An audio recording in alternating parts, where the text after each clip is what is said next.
And now back here at home, Governor DeWine is calming fears about vaccinations while the state hits pause on the Johnson & Johnson vaccine.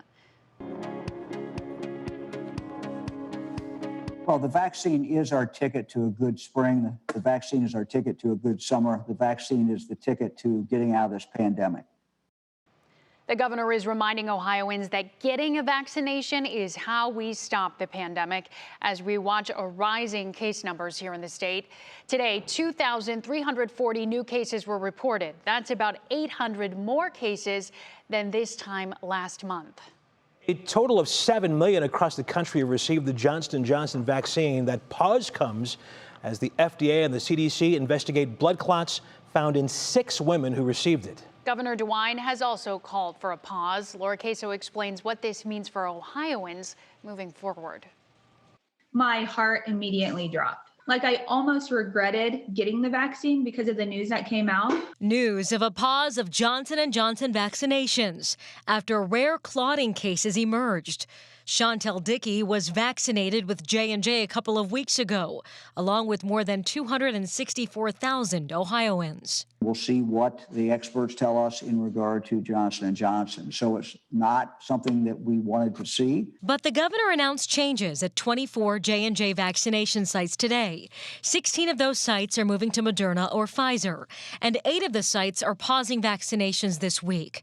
No word on what's next for the Wolstein Center, which is supposed to transition to J&J in a few weeks.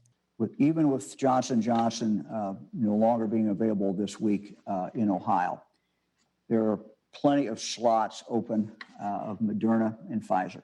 Not everywhere, certainly, but if you look at the state, we've seen in the last 10 days a really slackening of demand. So he says at many sites there's plenty of vaccine and more is coming into the state. But what does this mean for vaccine hesitancy?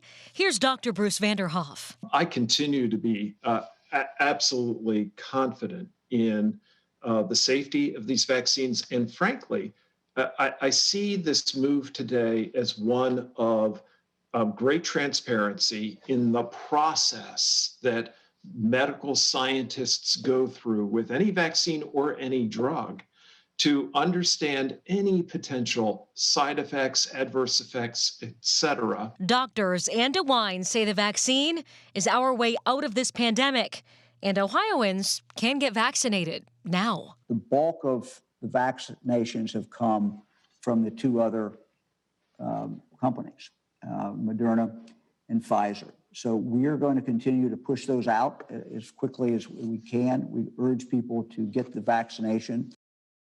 If you'd like to sign up for a vaccine, we have ways to do that on our website, WKYC.com. You'll also find a list of Northeast Ohio locations that are either pausing J&J vaccines or moving to Pfizer or Moderna. As Dr. Vanderhoff said, transparency in the process. That's what we're watching unfold here. Exactly. All right, Laura. Thanks.